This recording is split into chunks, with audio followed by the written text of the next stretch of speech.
there are needs for data coming from different sources, need to integrate the data, cleanse them, curate them, transform them, and drive insights. And that insights need to be delivered to different user groups. They can subscribe or reports can be shared online to them, and there can be the decision intelligence or insight can be can be simple, and it can grow complex. Okay, and I'm assuming that the data can be in structured form, unstructured form, like you might be getting some email information, some PDF, scanned PDF, Word document. So I'm assuming that maybe there will be a situation where we need to deal with structured and unstructured data. Now, the first slide, when we start, it says that what if 40% of your data budget vanishes every year? This is the problem that we are trying to solve. Whether you are doing everything manually or using traditional approach, in fact, the data team, the data scientists, data engineers, everybody turns to be a plumber. The reason is, even to deliver a small report, they need to stitch 8 to 13 different tools before they can even do anything with their data. So the majority of the time, the entire team spent on creating those pipelines, plumbing work, and then there is a constant leakage from those pipelines, and team is constantly busy duct taping those pipelines. So the innovation, the business services, the data services, the insights, that kind of get off track. So because a majority of the cost and time that is spent, that what we call integration tax. So, and we, for the demo, what we did is we created a hypothetical scenario that receives data for different devices through IoTs, or they can be, this is just a presentation. The data source can be anything. It can be a API, it can be a file, it can be a database, it can be anything, or it can come from different sources. So hypothetically, data is coming from different sources. They need to be ingested, they need to be parsed, cleansed, transformed, and stored, and then we need to drive the analytics and metrics and results, alerts, right? So, and these analytics and metrics and reports, alerts need to be delivered to different user groups through different channels. Now, before I start, I'll ask few questions here, and if you have all the answer to these questions, probably in a minute, you can find those, or maybe in 30 minutes, then probably we don't need this session. If you got to answer what are the average network performance for each vendor as measured by the number of sites, average latency, and average signal strength. What about which access point has the most alerts? And how does network performance, retrade rate, latency, and client capacity differ between Cisco, Ruckus, and Juniper-based deployment? What are the common root cause for AP outage across all sites?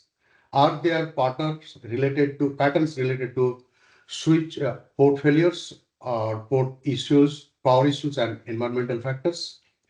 Identify all sites experiencing high interference or co-channel conflicts. What channels are most problematic? Recommend an optimal channel plan. Now we are going to show you how we can answer four of these questions in less than 4 minutes. Okay. So I will log in here, and so assume that there is a database here. I come here and I will ask you those questions I have noted here. This is the one that's just I shown you. You come here, you show me the average network performance for each vendor, include the number of site, average latency, and signal strength. What it does, it automatically generates the SQL, and you just say run the query, and you get the result automatically here. Not only the result, you can get the data profile. I will get to the details of that. You can see the structure of the data. You can perform visualization, reports and stuff, charts and graphs without writing any line of code.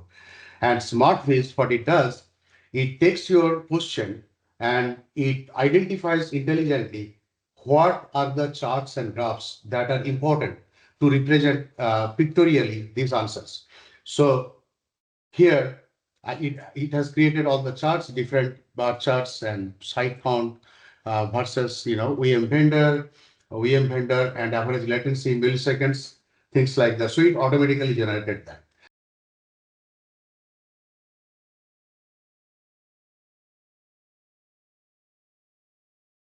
And so I said, identify the access points with most alerts.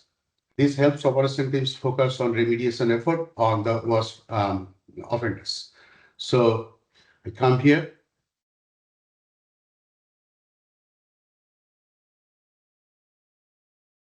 and I run the query, and you get the results same way. You can see the charts and graphs and everything here. Now, these are the things that you develop once, and you can create a data product out of it so that you don't need to test and verify every time that you need have that questions. So different metrics and different calculations can be stored as a data product. So what we deliver is data as a product. So your reports, your data sets that you might be needing time to time, your predictions, everything is delivered as a data product. All these queries can be saved. You can come back here later on. Um, let's say, this is generate SQL that summarize network alerts by type severity. This provides a quick overview of the most common issues across the entire network. So this is the question that was answered before. All you need, you come here, you run the query, and you get the result. So your business team doesn't need to even worry about writing this. The reason why we show the program is for transparency, so that you know the data that you are seeing, how that is calculated. You can describe this SQL that is generated, so you know how step by step what is done and on what data is being used there. At the same time, what you see is the data profile summary. So which essentially tells you that what is what is the quality of your data? Are there alerts? What are the different column profiles? Without writing a code, you are seeing the result of the data through a lens that is called our data lens. And data lens, like a prism, it shows you different aspect of data, like the quality of the data, the tabular data, the schema, the visualization. Every aspect of the data you can just see without writing any code. Now, this is about the data that is coming from your structured data. But what if you have some data uh, that are unstructured, and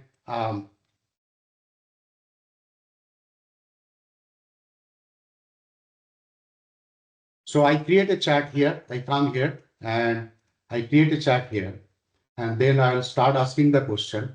I'm just showing you what, I'll show you how later. So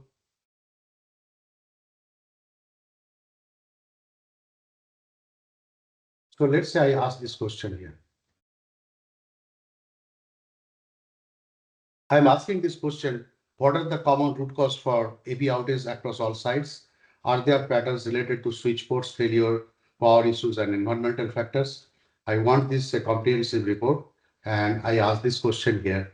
So what it does is it search into a a repository of unstructured data, which can be PDF document, emails, it can be Word document, and it can be scanned PDFs, any unstructured data that you are coming, and it will search into the entire database, and then all the unstructured data, and then it will create a comprehensive report based on the question that you are asking here. So as you see here, within a second, it provided the common root cause, overview of the document site, different sites, and then the common root cause for AP outage, which is switch port failures, federal courthouse, health, first medical center, power issues, environmental factors, and then it says the patterns and the trends, and then it also provides the recommendations. Like what is your short-term immediate actions? It suggests that. So it's not only give you the answer of the fact, it also give you certain recommendations.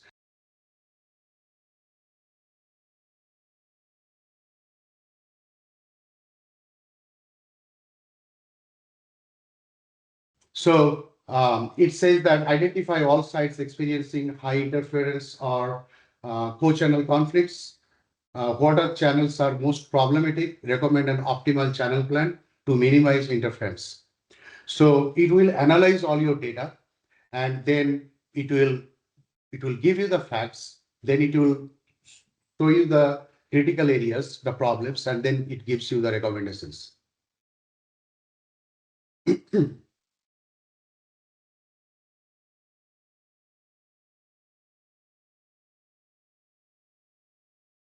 So what you see here is um, it it shows that sites experiencing high interference. So it find out those, and then the issues that are identified, radar detection events, all those things, problematic channels, Cascade Grand Hotel, Seattle. This is where the problems are, and then detailed analysis of the problematic channel, 5 GHz band analysis, and then 2.4, and then it shows the recommendations, general recommendations, specific channel assignments, and then it says step by step implementation step, what you need to do step by step manner. You conduct quarterly RF assessment, upgrade aging equipment, implement machine learning driven RRL. So it helps you to understand that. Now, there is no magic in this, the way we are representing. What we do is basically it uses a technology called RAG, Retrieval Augmented Generation, which will allow you to chat on your own data. You may ask I can ask question to ChatGPT or Claude, and that gives me answer. Yes, that give you answer based on what they know. They don't give you answer on your documents. And that document, that knowledge base, that can be used enterprise-wide. So in, in less than 5 minutes, what we have seen, we'll get to the details of it. What we have seen, very critical questions that we could answer in very quickly. Questions that we have answered, those are all natural language questions. User doesn't need to know SQL, Python, a lot of caffeines. They don't need that. All they need is ask the question what they need in natural language. And this is what is called the next generation conversational data management and analytics. We've been doing this research for many years. And what we build is not a little icing on the LLM layer. It's built on a very solid engineering foundation. And that's where the problems that you see in traditional approach, why we can achieve that very quickly, why I can answer those questions like you ask questions to Google, right? Why I can't answer like that. There are 5 fundamental problems with the traditional approach. 30 years, trillions of dollars invested. We all accepted the fact that the modular tools, they are the best tools. They bring the most capabilities, and they can be plugged and played as needed, right? Now go back to those eras when you used to carry 10 devices in your bag, one for phone, one for camera, one for music, all those different type of tools you need to carry. Now 2006, Apple came. Before that, BlackBerry tried to combine those together. People started saying that, yeah, I don't, my camera is 2 megapixel, I need better. Then it got improved. So the important thing is is there is there things can be done in a very integrated way. The challenges or the objections could be that this integrated platform may not be able to give everything. The answer is right. Yes, that statement is right, but it can do 98% of your job. For that last 2%, we keep on over engineering. We create humongous amount of clustered environment, Snowflake, terabytes of data we bring there. Nothing happens after that, right? So the important thing is here, this what is good enough for me that can do 98% of my job. This is the aspect that was overlooked. So this unified concept of unified platform, we we coined this term several years back. Now you see the market with the acquisition and all. The companies, they are trying to acquire other companies to build a unified platform. But there is a difference between a toolbox and a assembled car, right? So xAQUA unified platform is developed from ground up as a unified platform. Every module you will see there, they see each other's information. There is nothing siloed data in a ETL tool and a data catalog management tool, a data quality tool. Everything can see the same semantic layer so that your data, you can talk in any module with any of those uh, modules in natural language because they all share the same assets under the hood. So that's basically those are the five, the integration tags, as you said, we call it Frankenstein monster. You integrate multiple tools, spend 6 months, a year to integrate those tools before you can do anything. And then the IT bottleneck, the ivory tower of data, the critical knowledge about data is in the head of few subject matter experts within the company. We work with some California department which are like $200 billion organized. Their yearly budget is $200 billion. One person, I was working there, she was retiring from that department. 2 years ahead of time, they started knowledge transition, but I can tell you, not even 10% was acquired by the organization when she left, when she retired. So that's where the knowledge is trapped in few technical experts. So how it can be democratized across the organization? What is the meaning of this particular term or this metric? Anyone who wants that, they should be able to search like you search in Google and you get that answer here. So that's basically the five problems that we discussed earlier, right? So here the xAQUA is a generative data platform for the AI enterprise. So why we call it a generative data platform is basically it's all integrated, unified to deliver anything and everything for your complete data management and analytics lifecycle. You don't need another tool. This is not a tool. This is a platform. And everything, all this plumbing or engineering part that you need to do repeatedly and maintain them, we already did it. We already have done the hard part of that. And it's built on the best of the great open source technologies that are basically dominating in the marketplace today, all the open standards we have used. So this platform will allow you not to focus on data integration and stuff, but it will allow you to focus on innovation. So we call it xAQUA. So xAQUA basically empowers everyone from data, business leaders and data scientists, analysts and engineer to access, discover, prepare trusted data products and deliver real-time insight securely with a AI-powered no-code platform wherever and whenever it's needed. So it's intelligence first, I would say.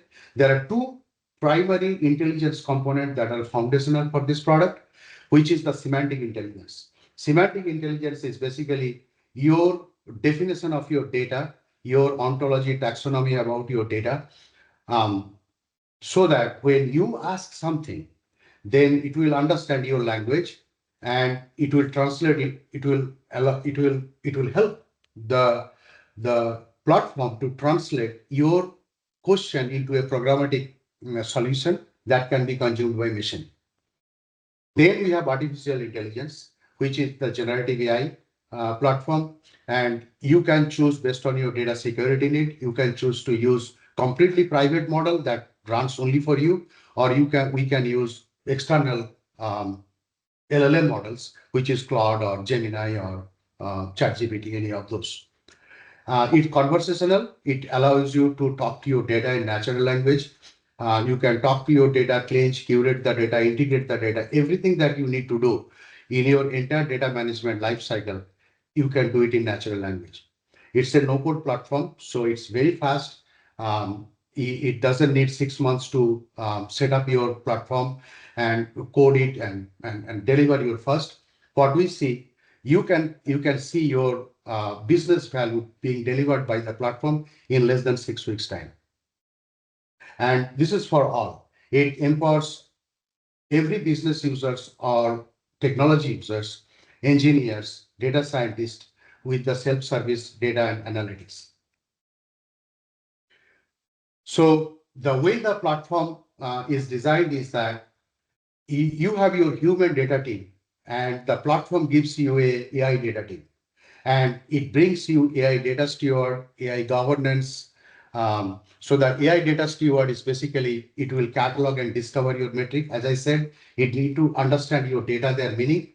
But are you going to sit there and write all those things? The answer is no. Once we connect to your data source or we prepare your data, it will automatically discover and enrich. If there are certain confidence score low, it will ask for human review and confirmation of that, but you don't need to write, because what we realize that in enterprise world, when you are dealing with a database with 500 plus tables, with 15,000 plus columns, that for that organization, it's humanly impossible to write that catalog there. And AI without this doesn't work. It can work in prototype or demo, but in real life, we are working with one of our customer. They have 750 tables in one of their pension management database. 30 to 40% of the tables has more than 150 columns. It's insane. And this is like 30 years old database that's being used for the organization.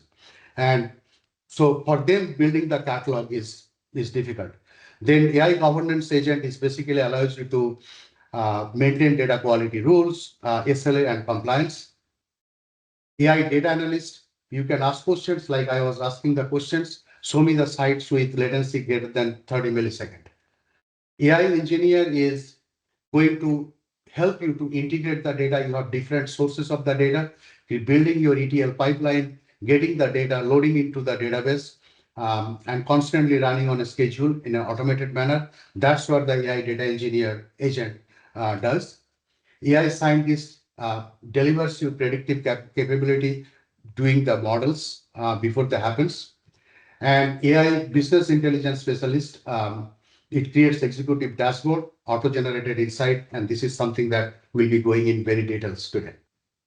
So xAQUA is the hub, can be used as a hub for all data and intelligence requirement for the entire organization. So all data sources coming from different, your in-house data, external data, they can all be integrated and accessed from xAQUA.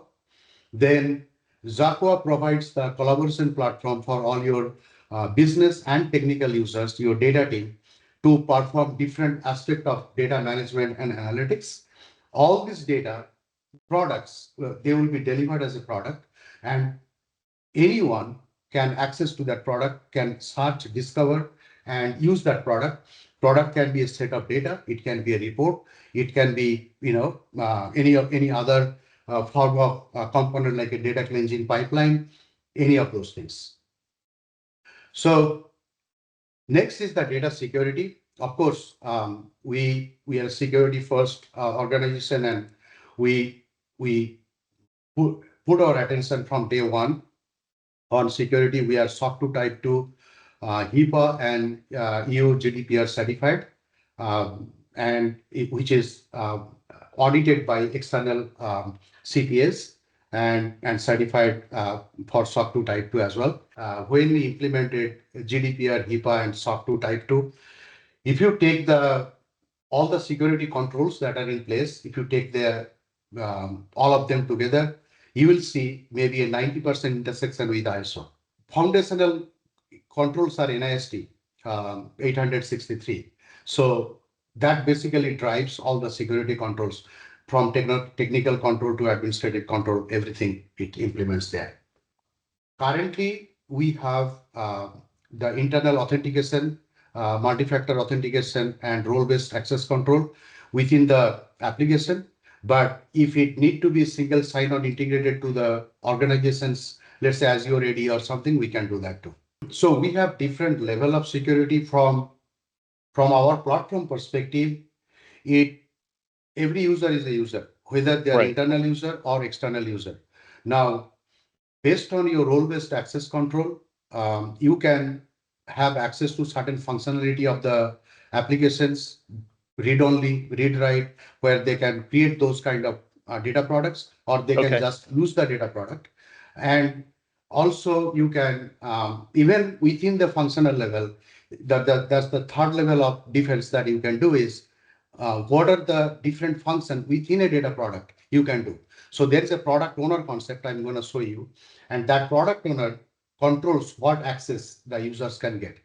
Okay. The other option is also, if you want to give access to certain reports and something, you can share it like a link, like a Google Drive link, and with access key. So whoever is having that access key, they can embed that within their application and access it there. So the tool supports multi-tenancy. So you can segregate data for each of your customer, and when that customer's users logs in, then they can see only their data and they can ask questions only on their data.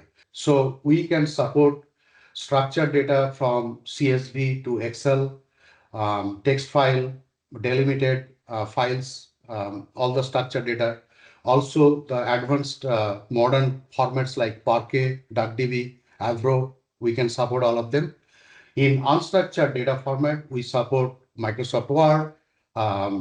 We can support PDF, scanned PDF, like when you scan a PDF file, you save it as a PDF file. We can ingest that. We can extract information using OCR technology under the hood. We can extract that. And so your structured data goes to the structured store. Unstructured data, there is a pipeline.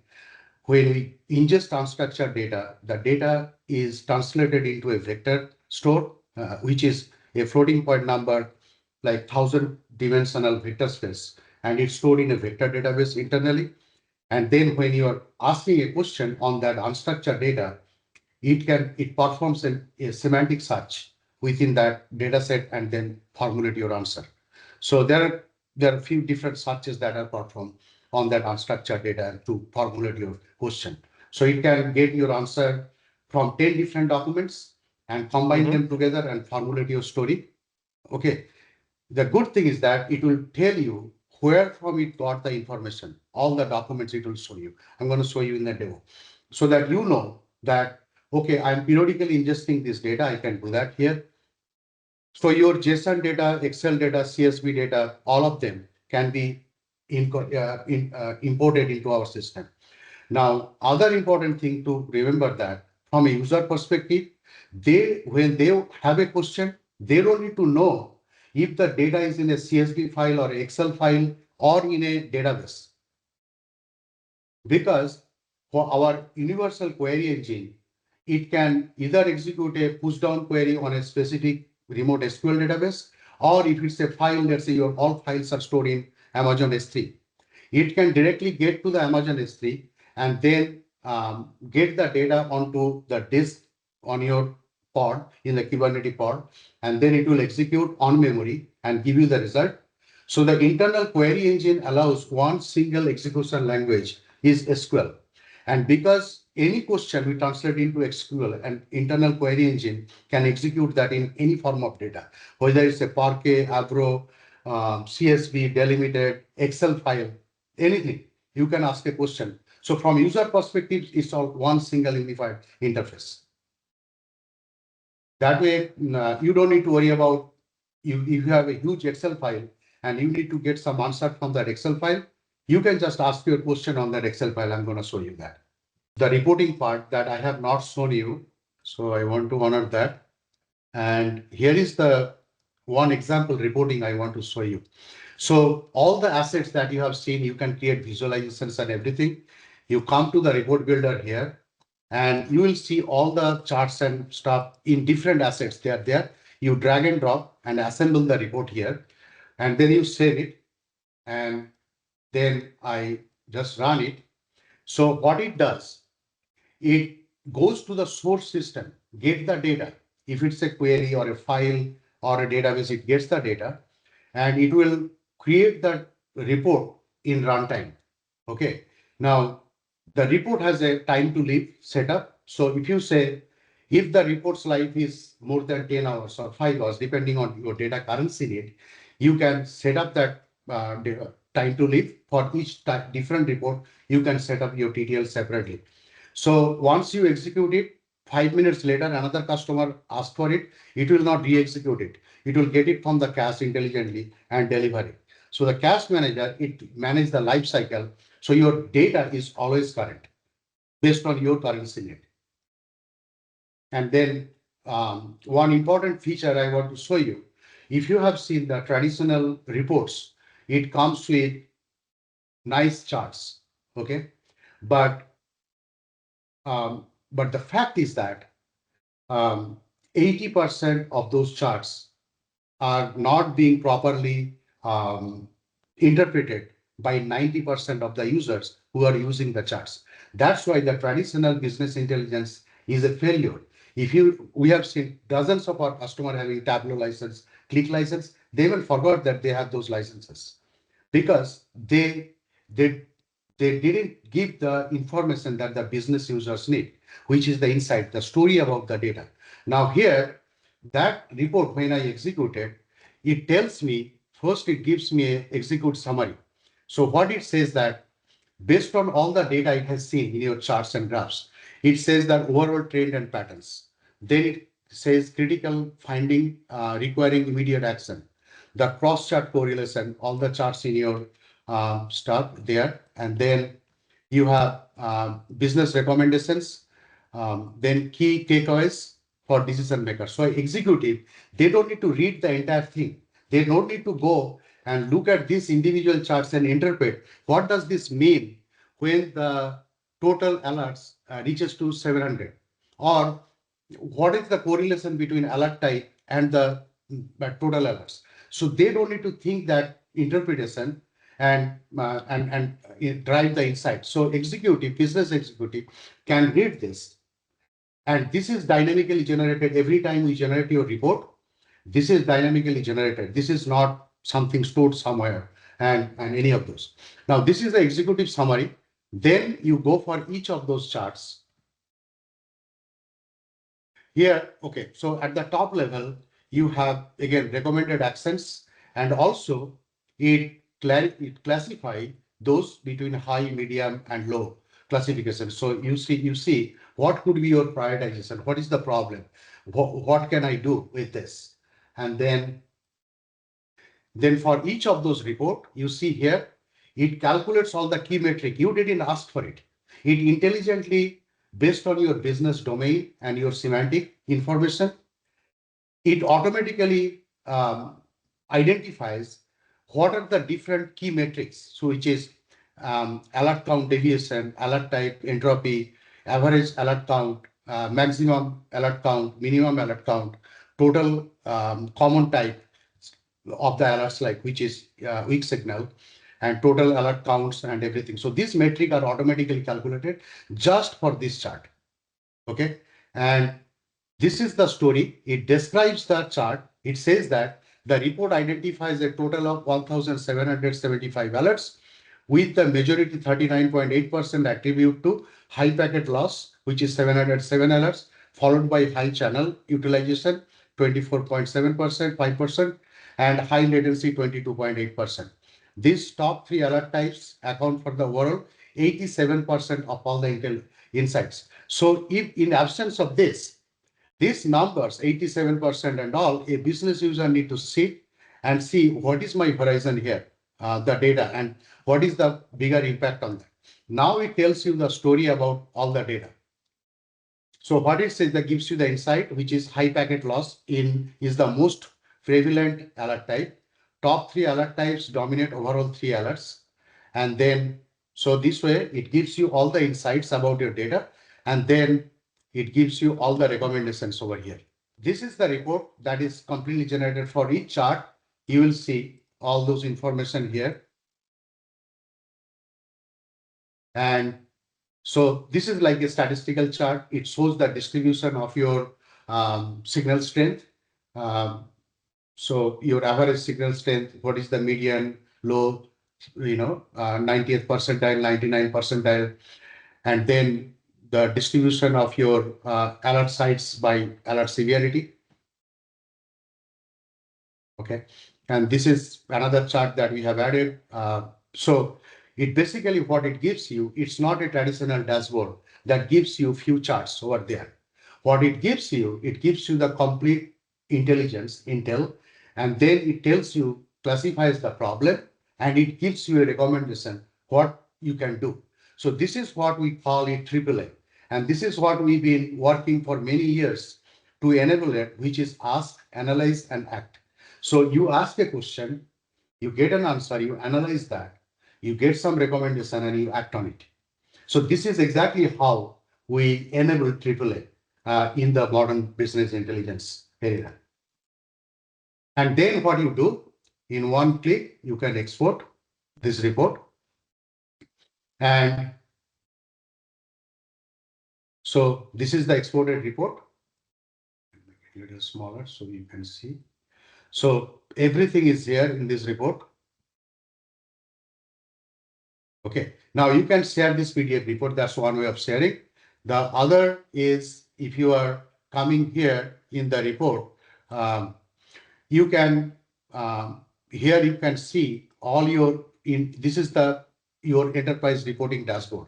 You can see all of them, and this is for the logged in user, how many active reports, draft reports, and schedule. You can schedule the execution of a report also with a scheduler, and every run information, every time the report is executed, you can see the result of that report. Let's say you execute a report 3 weeks before and you executed it today. Now, what you want is you want to compare different metric between the two.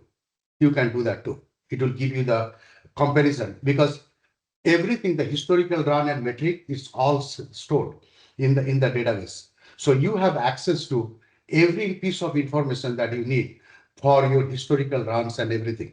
And then what you can do, you can hear. So here is the history of run. You can see all different things from here: execution history, success rates, average execution time, time per chart. All those things are here. This is where you build the story, and then here is what you can share a report. Now you can just enter email IDs to share your report to the user within your organization. All the users within this application, they are identified by their email ID. So once you say, I want to send it to bow@ameribank.com, so it will identify who is the bow user, and he will be seeing that report in a window here that says the reports shared with me. Somebody else shared the report with me. So Bow can see the report shared with me. Now, the reports that you share with others, you can see them also, the reports shared by me. In that list, you can see that. So that way, you are having the complete visibility is what is happening there. Now, shareable link is something that you are giving a link to be your dashboard to be embedded in another application, and it creates the access token.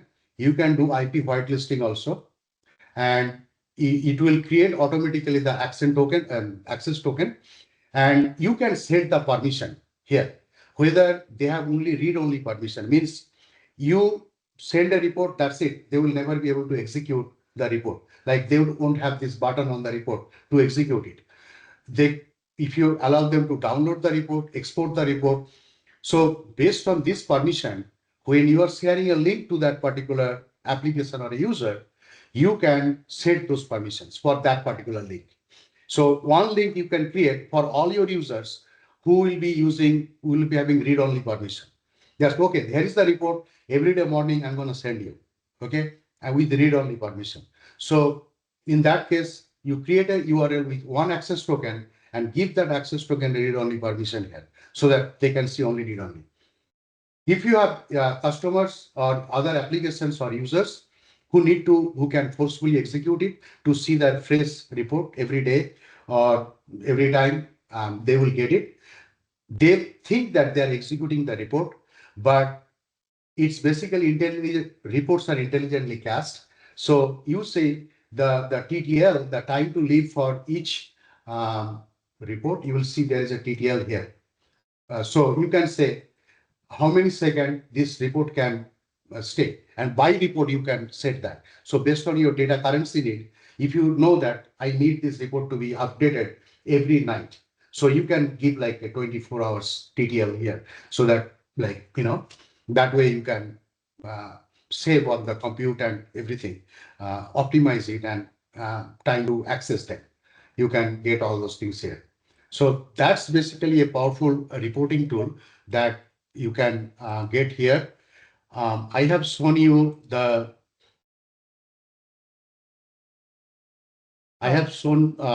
query editor and everything. One thing I want to show you quickly here, that this is a universal explorer for your data stored in any external storage. It can be SharePoint, it can be a Amazon S3, it can be Google Cloud Storage, it can be Azure Blob, it can be Box, any of those. Okay, so but for you, all you need to do is create this store here, and then you set up the connection, and then you can come here to the Explorer, and you will see all your files here. Let's say here I have a bucket, and you can create new buckets and folders, everything from here. You drag and drop file from your local here, it will be loaded over there, and then save it as a data asset. Means you are uploading a file, you are creating an asset, means it will infer the schema, the metadata of this file automatically, so that when you are using it for analytics and all, you have the metadata information already there. So it's an automated process of inferring, and you will see all these file assets under this file asset category here. So if I come here, you will see your Excel file that you shown there. It's over here, and you can see the data lineage, where from that file is coming. This is the file, and you see all these queries or the assets, data products are created from this file asset. So this way you have complete dependency lineage. You can see anytime to get the truth where it is, and each node you can select. You can come here, see their details of each node. You can set up your preference on colors and age and everything over there.